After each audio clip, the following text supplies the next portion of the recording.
Hello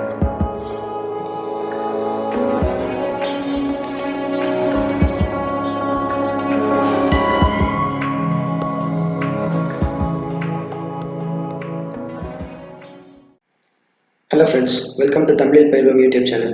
UPSC related நிறைய videos நம்ம இந்த சேனல்ல போஸ்ட் பண்ணிட்டு இருக்கோம். UPSC related everyday current affairs நம்ம இந்த சேனல்ல போஸ்ட் பண்ணிட்டு இருக்கோம். So UPSC related ஃபியூச்சர் வீடியோஸ்க்கு நம்ம சேனலை தொடர்ந்து பாருங்க. பேசிட்டு இருக்கிறது நான் கார்த்திக் ராஜ். நீங்க பார்த்துட்டு இருக்க சேனல் தமிழில் பயில்வோம். வாங்க இன்னைக்கு வந்து 18th of November 2019 கான நியூஸ்பேப்பர் அனாலிசிஸ் பார்க்கலாம். So first நியூஸ் என்னதுன்னா SC discusses voluntary code of conduct அப்படின்னு கொடுத்துருக்காங்க. வாலண்டரி கோட் ஆஃப் கண்டக்ட் அப்படிங்கிறது தான் இங்கே முக்கியமான வார்த்தை.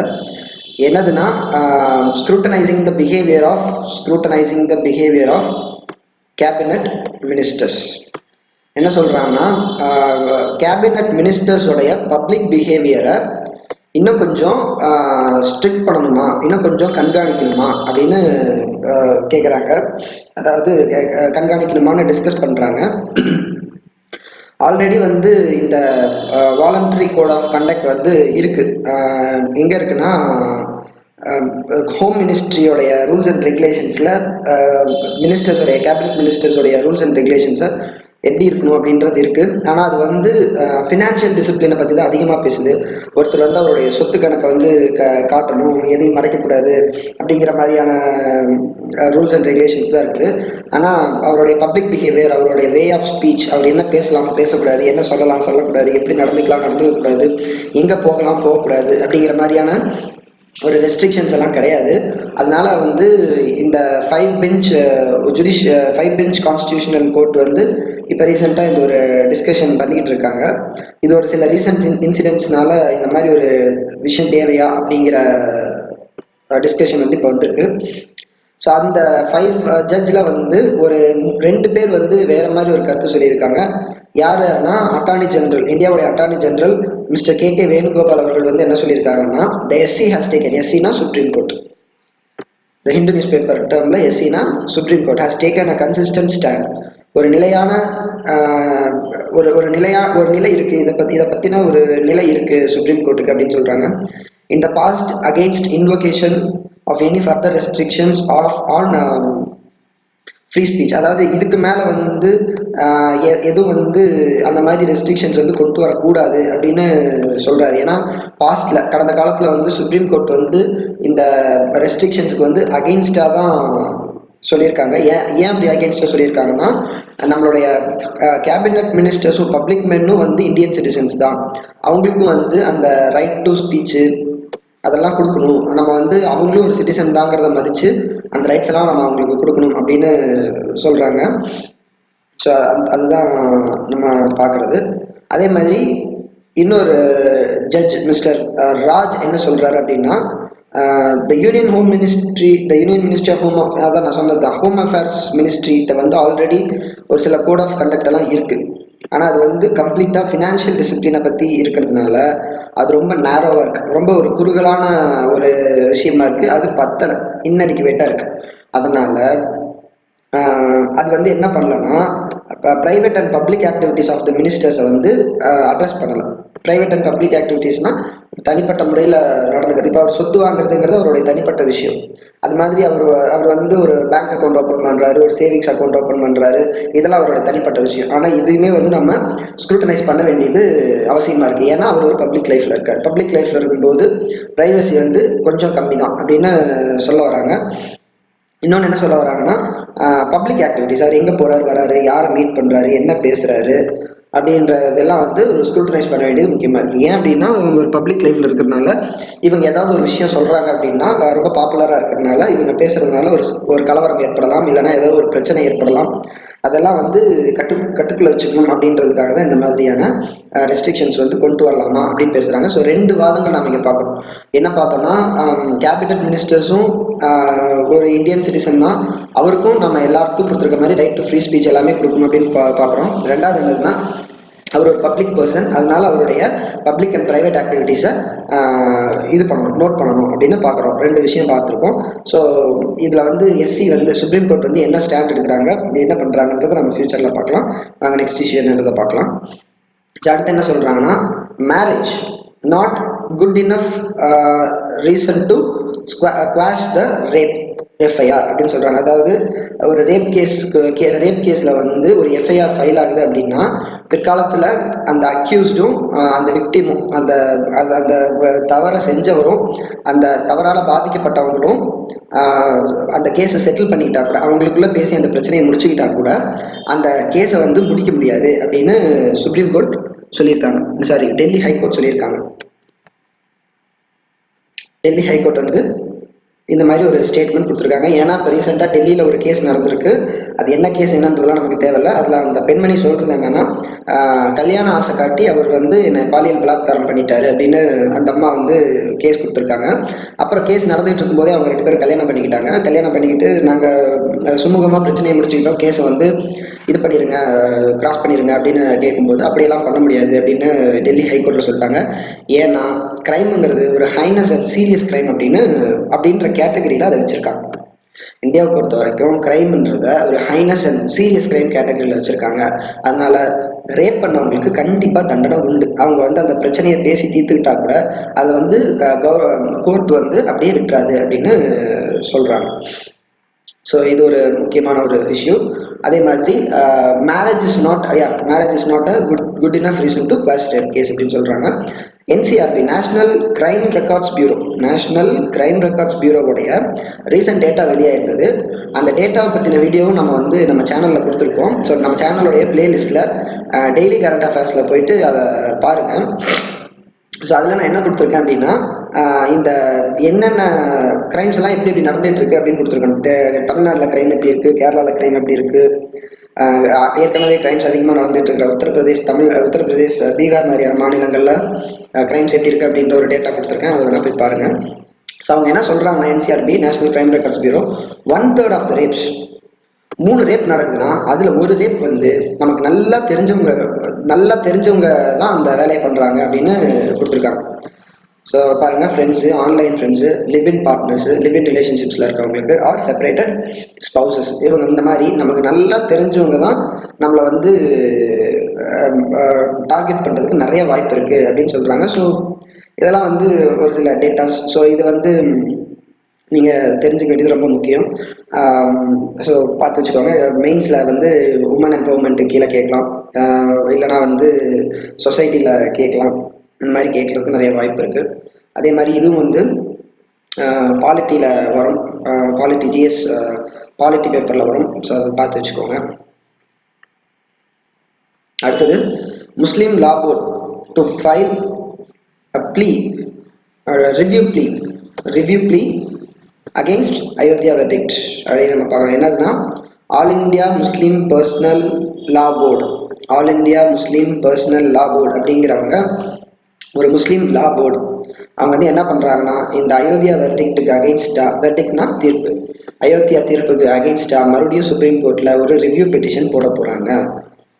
ஸோ ரிவ்யூ பெட்டிஷன்னா, சுப்ரீம் கோர்ட் ஏற்கனவே கொடுத்த தீர்ப்புல தவறு இருக்கு அப்படின்னு சொல்லி போட போறாங்க. கிளைமிங் தேர் வர் அப்பேரண்ட் எரர்ஸ், வெளிப்படையான தவறுகள் நிறைய இருக்கு அப்படின்னு அவங்க தரப்புல இருந்து சொல்லப்படுது. அது போக வேற என்ன சொல்றாங்கன்னா, எங்களுக்கு வந்து அந்த மஸ்ஜித் வந்து ஒரு மஸ்ஜித் கொடுக்கறது வந்து எங்களுக்கு ஒரு பெரிய விஷயம் இல்லை. ஏன்னா அயோத்தியால வேற 27 மாஸ்க்ஸ் இருக்கு, நாங்கள் எங்கே வேணா போய் சாமி கும்பிட்டுக்குவோம். ஆனால் இது வந்து எதை பொறுத்த பிரச்சனைனா, ரைட் டு லேண்ட் அண்ட் ஜஸ்டிஸை பொறுத்த பிரச்சனை. அது எங்கள் இடம். ஸோ அந்த இடத்து மேலே எங்களுக்கு உரிமை இருக்கு. நாங்கள் வந்து இந்த இடம் வந்து எங்களுதுன்ற கோரிக்கையை தான் முன்வைக்கிறோம் ஒழிய எங்களுக்கு மாஸ்க் தான் வேணும்னு நாங்கள் வந்து கேட்கல அப்படின்னு சொல்றாங்க. ஸோ எங்ககிட்ட இருந்து அந்த லேண்டை பறிச்சது வந்து ஒரு இன்ஜஸ்டிஸ் அப்படின்னு அவங்க சொல்றாங்க. அதுக்கு அவங்க கொடுக்குற ரீசன் என்னன்னா, அவங்க பண்ற ஆர்குமெண்ட் என்னன்னா, ஆர்டிகல் 142 ஆர்டிகல் 142 142 என்ன சொல்லுதுன்னா, சுப்ரீம் கோர்ட்டோடைய எல்லையில் இருக்கிற எந்த பகுதியாக இருந்தாலும், இப்போ சுப்ரீம் கோர்ட் வந்து என்டையர் இந்தியாவுக்கு பெரிய கோர்ட், அபெக்ஸ் கோர்ட். அப்படி இருக்கும்போது இந்த சுப்ரீம் கோர்ட்டோடைய அதிகாரம் எதுவரை செல்லுபடியாகுமோ அந்த அதிகாரத்திற்கு உட்பட்ட இடத்துல இருக்கிறவங்க டெஃபினட்டா சுப்ரீம் கோர்ட்டோட ஆர்டரை கேட்டுதான் ஆகணும் அப்படின்றது ஆர்டிகல் 142. இதை வந்து சொல்லியிருக்காங்க சுப்ரீம் கோர்ட் இப்போ ரீசெண்டாக கொடுத்த அயோத்தியா கேஸ்ல. ஆனால் அதுக்கு அகெயின்ஸ்டா வந்து இவங்க கொடுத்துருக்காங்க. என்ன கொடுத்துருக்காங்கன்னா, இந்த ஜட்மெண்ட் பாஸ் பண்றதுக்கு முன்னாடி வக்ஃப் ஆக்டோடைய 104A உடைய 51 ஆஃப் ஒன்னை வந்து அவங்க பார்க்கல அப்படின்னு சொல்லியிருக்காங்க. இந்த 104 ஆஃப் ஏ ஆஃப் 51A அப்படின்றது என்னதுன்னா, exchange or transfer of masjid land was part under part. ஆமா, இதுதான் ரொம்ப முக்கியமான ஒரு ஸ்டேட்மெண்ட். அதாவது வக்ஃப் ஆக்ட் அப்படின்னு ஒரு ஆக்ட் வச்சிருக்காங்க. இது என்ன வக்ஃப் ஆக்ட் அப்படின்னா, ஒரு லேண்டை ஒரு கோயிலுக்கு இல்லை அந்த மாதிரி ஏதோ ஒரு புனித தலத்துக்கு டொனேட் பண்ணும்போது இல்லைன்னா ஒதுக்கும் போது கொடுக்கும்போது அதுக்குன்னு ஒரு சில முஸ்லீம் லாஸ் எல்லாம் இருக்கு. ஸோ அவங்களுக்குன்னு ஒரு சில லாஸ் இருக்கு. அந்த லாஸ் படி, அந்த அந்த சட்டங்கள் படி 104A ஆஃப் 51 ஆஃப் 1 அப்படின்ற அந்த கிளாஸ்ல என்ன சொல்லியிருக்காங்கன்னா, இருக்கிற ஒரு மசூதியை வந்து இடமாற்றம் செய்யறதுங்கிறது தடை செய்யப்பட்ட ஒரு செயல் அப்படின்னு அந்த வக்ஃப் ஆக்ட்ல அவங்க சொல்லியிருக்காங்க.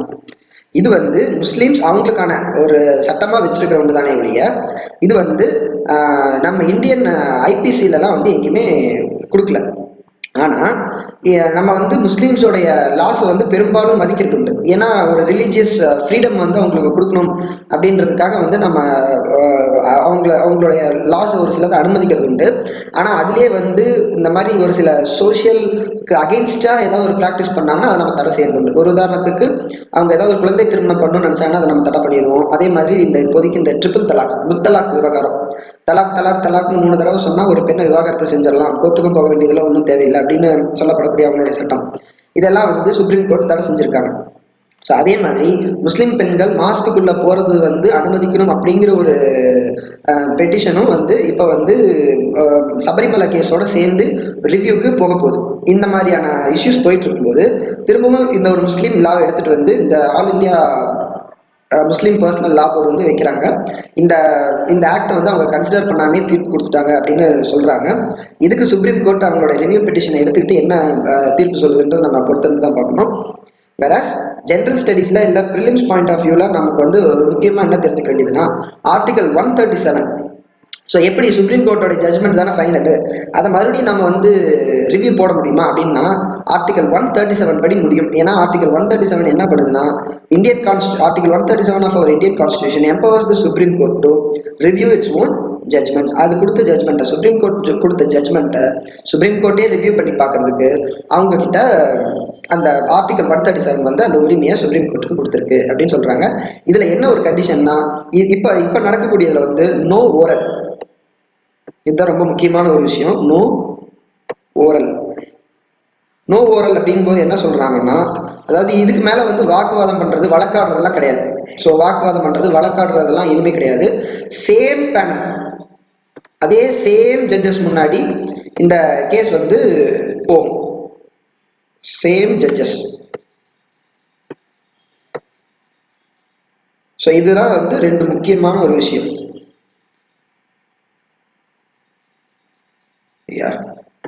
சேம் ஜட்ஜஸ் அதே பேனலுக்கு அதே பெஞ்சுக்கு போகும். திரும்ப அவங்களே வந்து ரிவ்யூ பண்ணுவாங்க. ஆனா வந்து எந்த விதமான வழக்காடுதலும் இதற்கு மேல கிடையாது. ஏன்னா ஆல்ரெடி வந்து அவங்க தீர்ப்பு கொடுத்தாச்சு. வழக்காடுதல் எல்லாம் பார்த்துட்டு தான் அவங்க தீர்ப்பு கொடுத்துருக்கனால இதுக்கு மேல வழக்காட முடியாது, அதே பெஞ்சுக்கு தான் போகும். ஸோ அந்த ரிவ்யூ வந்து அவங்க பார்த்து உண்மையிலேயே அதில் ஏதாவது எரர் இருந்ததுன்னா ரிவ்யூ பண்ணுவாங்க. ஸோ அதை என்ன பண்ணுறாங்கன்றதை நம்ம ஃபியூச்சர் பேப்பர்ஸில் வரும்போது பார்க்கலாம். நெக்ஸ்ட் இஷ்யூ என்னன்றது இப்போ பார்க்கலாம்.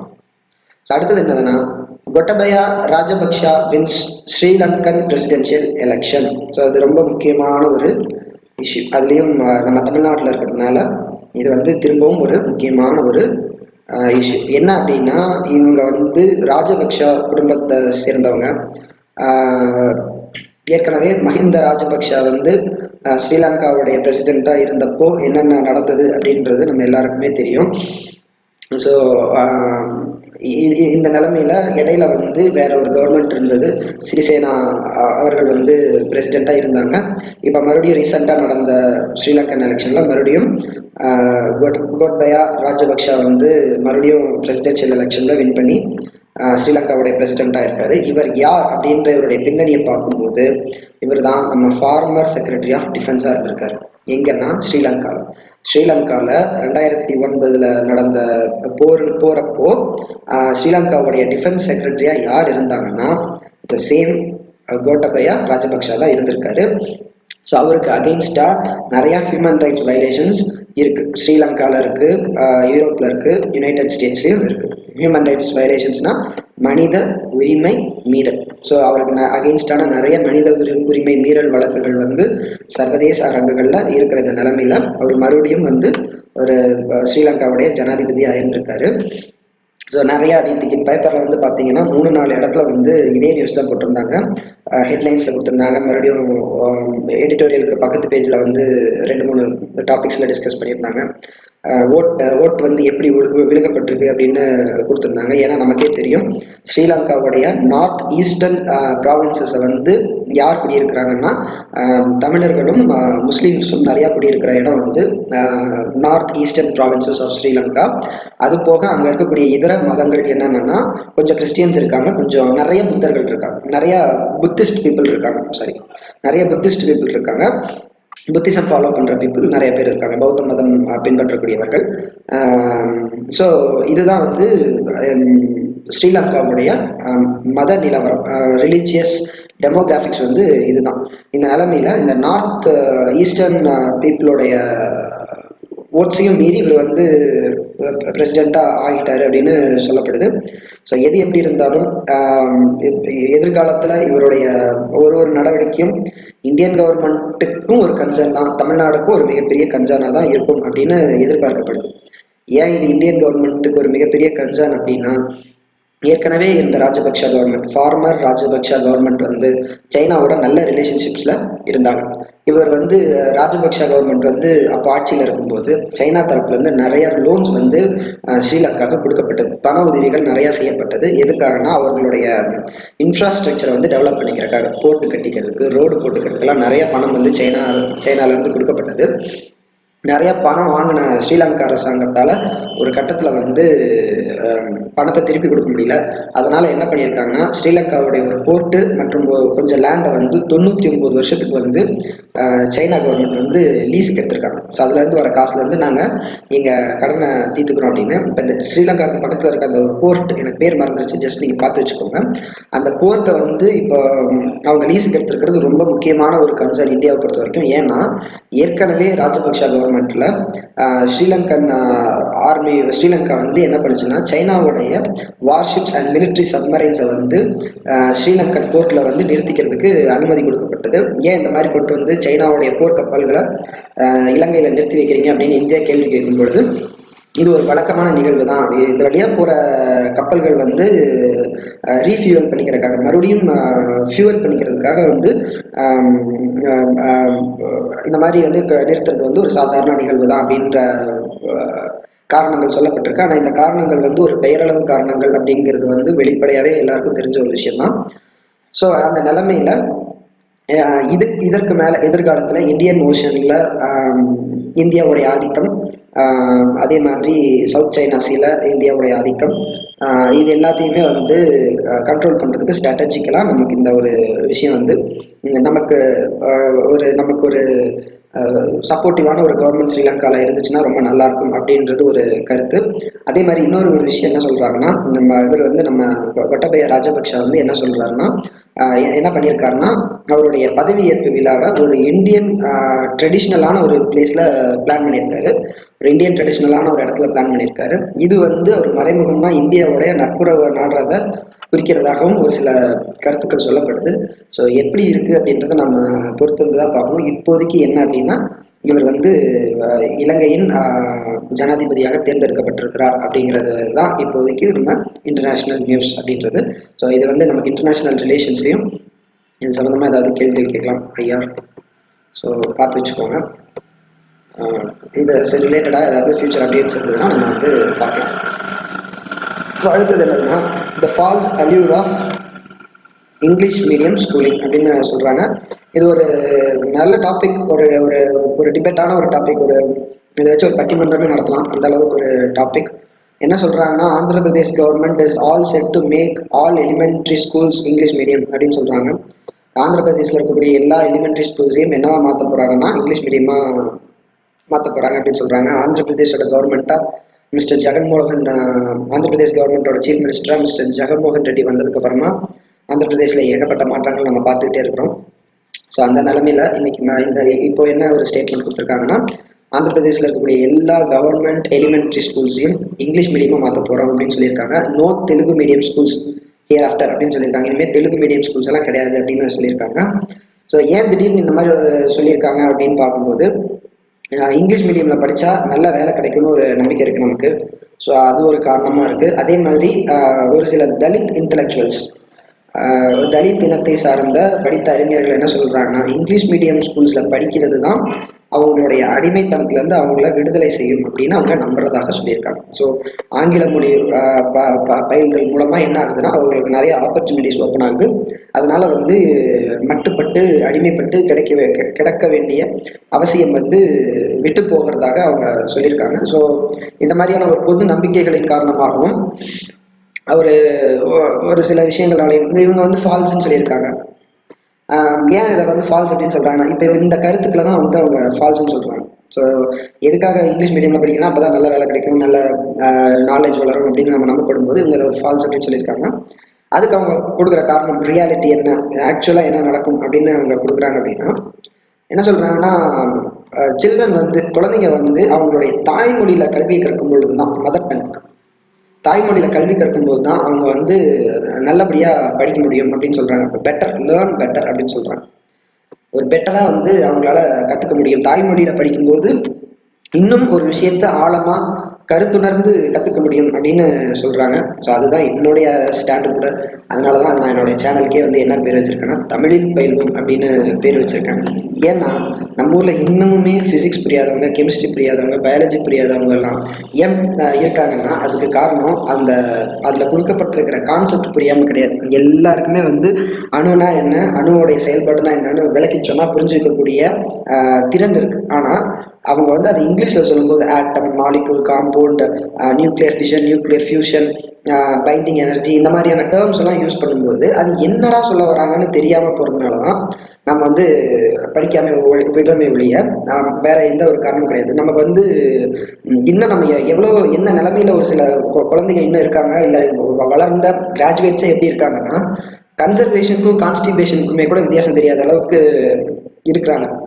ஸோ இது வந்து ஆக்சுவலாக ஒரு நல்ல இண்டிகேட்டர் கிடையாது. ஏன் நல்ல இண்டிகேட்டர் கிடையாதுன்னா, அதாவது நம்ம மொழியை காப்பாற்றணும் அப்படின்ற உணர்வு இருக்கிறது நல்ல விஷயம், அருமையான விஷயம். ஆனால் அதற்காக வேற்று மொழிகளை கற்றுக்க கூடாது அப்படிங்கிறதுல வந்து எந்த விதமான நியாயமும் கிடையாது அப்படிங்கிறது தான் என்னுடைய ஒரு தனிப்பட்ட கருத்து. ஏன்னா பிற மொழிகளை நம்ம கற்றுக்கும் பொழுது பிற மனிதர்களோட பழகக்கூடிய பிற உலகத்தில் இருக்கக்கூடிய பிற வாய்ப்புகள் நமக்கு வந்து உருவாகுது அப்படிங்கிறது தான் ஒரு உண்மையான விஷயம். இப்ப ஐயா அப்துல் கலாம் அவர்களே எடுத்துக்கிட்டோம் அப்படின்னா, அவர் நல்ல அறிஞர். அவர் நல்ல அறிஞரா இருக்கிறதுக்கு காரணம் அவர் இங்கிலீஷ் படிச்சதுமாகவும் இருக்கும் அப்படிங்கிறத நம்ம நோட் பண்ணணும். ஏன்னா ஒரு இங்கிலீஷ் தெரியாம அந்த அளவுக்கு ஒரு விஞ்ஞான தொழில்நுட்பத்தை வந்து கத்துக்கிறதுன்றது கொஞ்சம் சிரமமான விஷயம். ஏன்னா ஏற்கனவே இருக்கக்கூடிய பல அறிவியல் தொழில்நுட்பங்களுடைய புத்தகங்கள் வந்து ஆங்கில மொழியில இருக்கு. அதை வந்து நம்ம படிச்சு உணர்ந்து தெரிஞ்சுக்கணும் அப்படின்னா நமக்கு ஆங்கிலம் தெரிய வேண்டியது அவசியமா இருக்கு. இல்ல அப்படின்னா இதுக்குன்னு ஒரு டீம் உட்காந்து அத்தனை ஆங்கில வழி புத்தகத்தையும் தமிழ் வழி புத்தகங்களாக மாற்றணும்.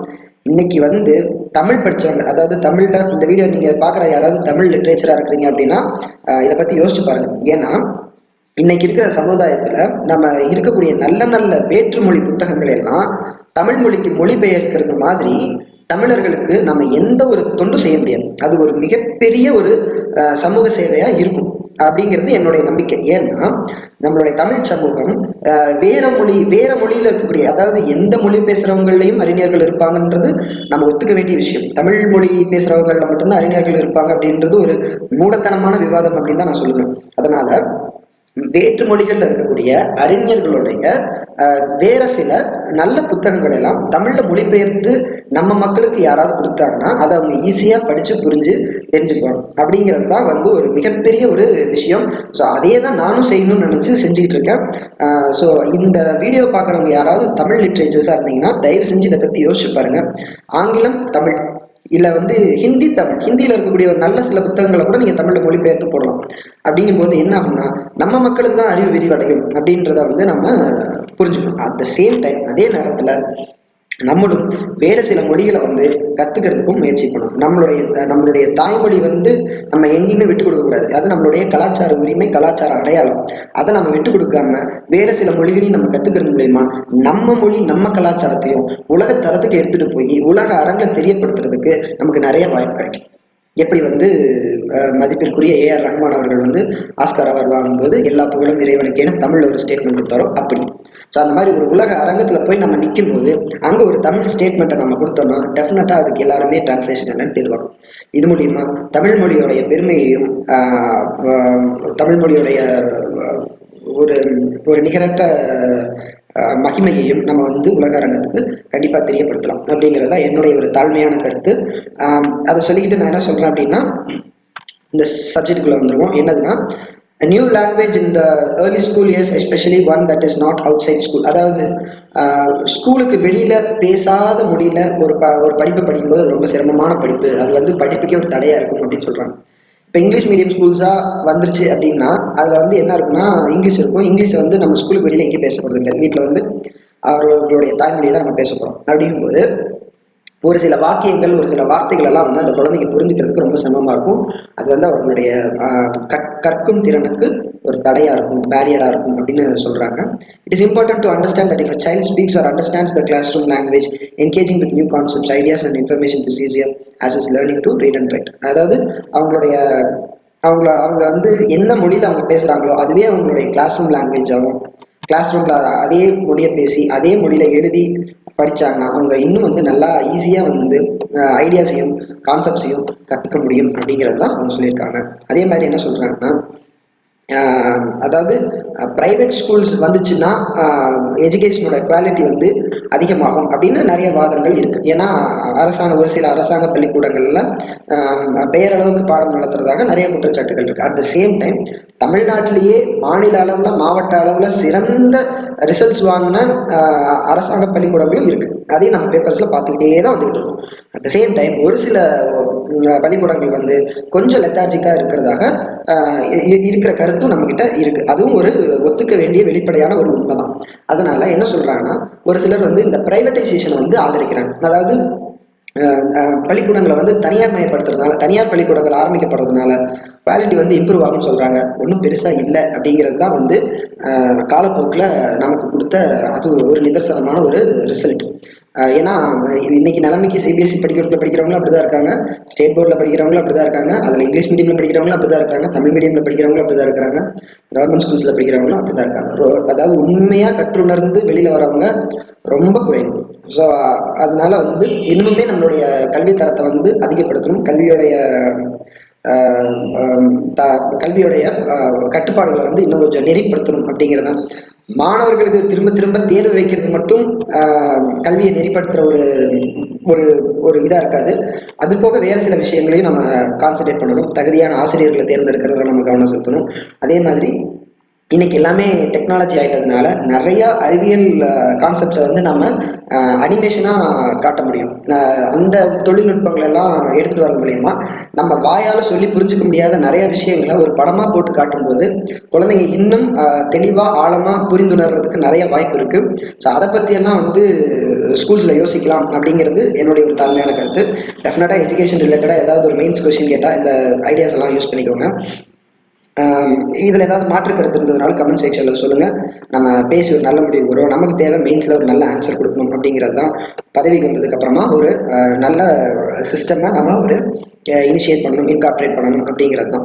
ஸோ அதை மட்டும் மனசில் வச்சுக்கோம் நம்ம. So English medium schools are not the solution அப்படின்னு சொல்றாங்க. ஸோ ஒரு கல்வியினோட தரத்தை வந்து உயர்த்துறதுக்கும் கல்வியை வந்து இங்கிலீஷ் மீடியமா மாத்துறதுக்கும் எந்த சம்மந்தமும் கிடையாது அப்படின்னு சொல்றாங்க. இன்னொன்று என்ன சொல்றாங்க, children perform best in Telugu medium schools அப்படின்னு சொல்றாங்க.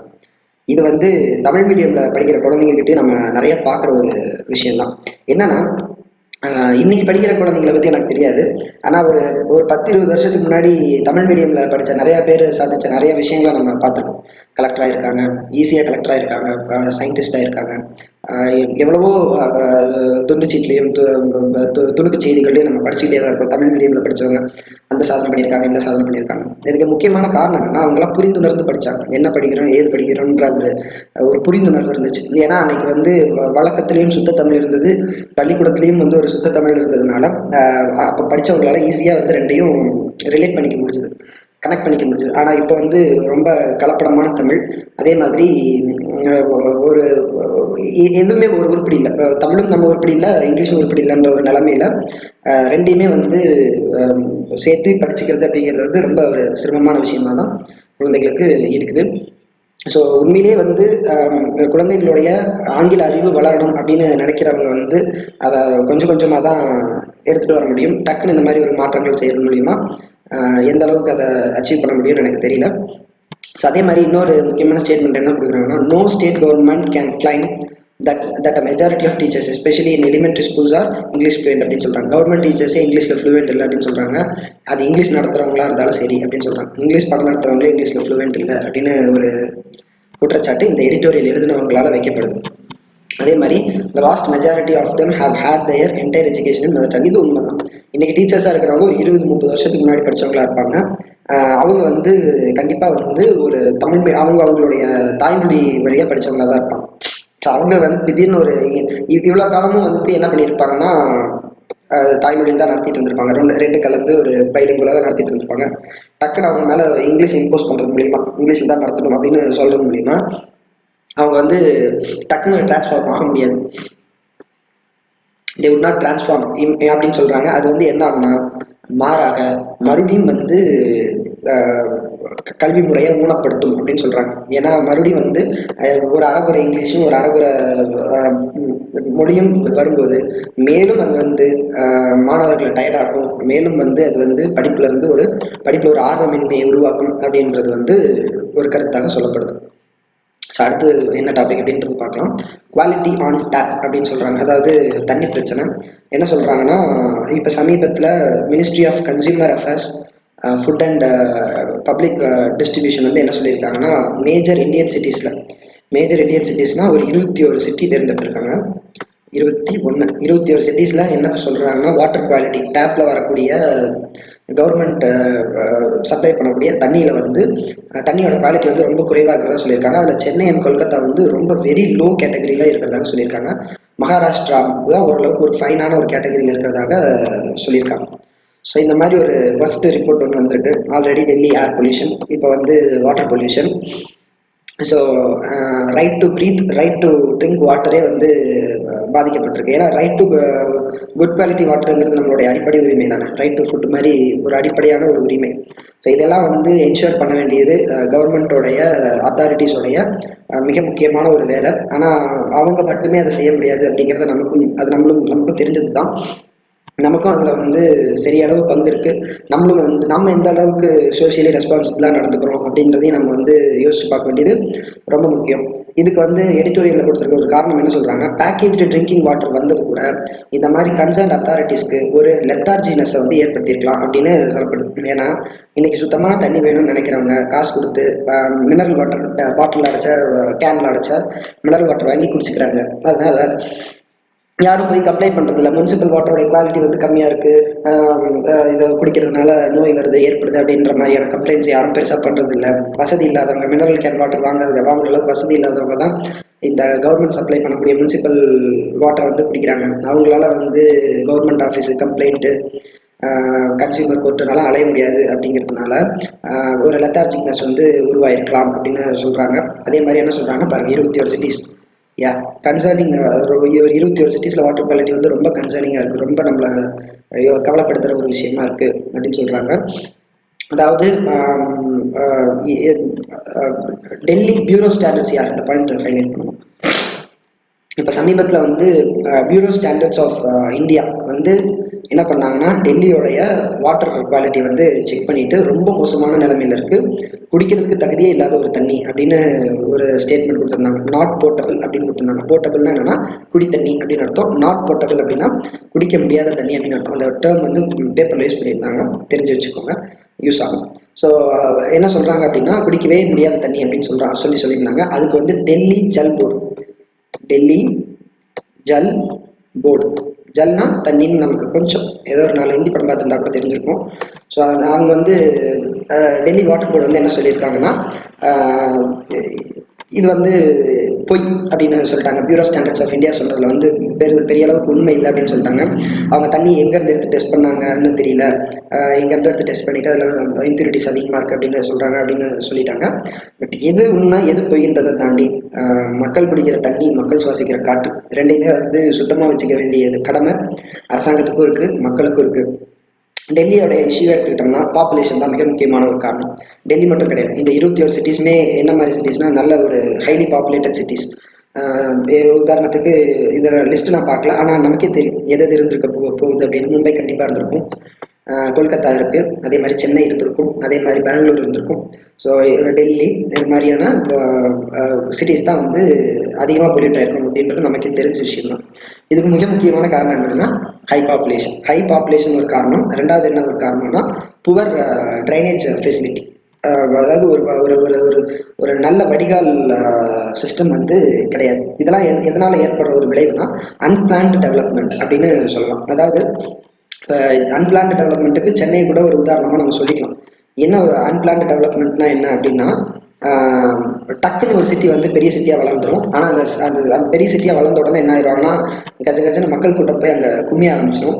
ஆனால் அவ்வளோ மக்களை வந்து கரெக்டாக வழி நடத்துகிற அளவுக்கு கார்பரேஷன் வந்து இருந்திருக்காது. இந்த கார்பரேஷனுடைய எபிலிட்டி வந்து அந்த அளவுக்கு இருந்திருக்காது. அதனால என்ன இருக்குன்னா நிறைய கண்ணா பின்னான்னு வீடு கட்டிக்குவாங்க, கண்ணா பின்னான்னு ரோடு போட்டுக்குவாங்க, ஒரு பைப் கனெக்ஷன் இருக்காது, ப்ராப்பரா தண்ணி போய் ட்ரைனேஜ்ல சேராது. இந்த பிரச்சனையை நம்ம சென்னையில் மழை வந்தப்பையும் நம்ம பார்த்தோம்.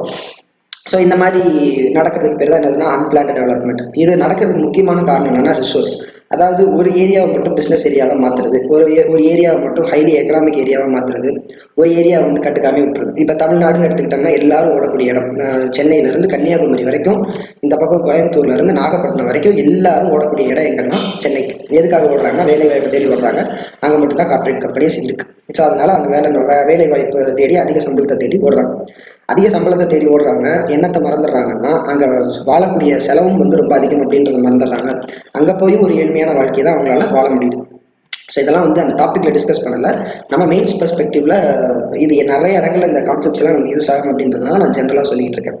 ஸோ அப்படி நம்ம போய் அங்கே கண்ணா பின்னான்னு செட்டில் ஆகும்போது நம்மளுடைய தேவைகளை வந்து நம்ம சரிவர பூர்த்தி செஞ்சுக்க முடியாது. ஸோ அதனால என்ன பண்ணலாம்னா இந்த எல்லாத்தையும் ஒரே இடத்துல குவிக்காம டிரான்ஸ்போர்ட் ஃபெசிலிட்டி அது மாதிரியான நிறைய காரணங்கள் சொல்லப்படுது. ஏன்னா சென்னை வந்து ஒரு போர்ட் ஏரியா, ஏர்போர்ட் வேற இருக்கு.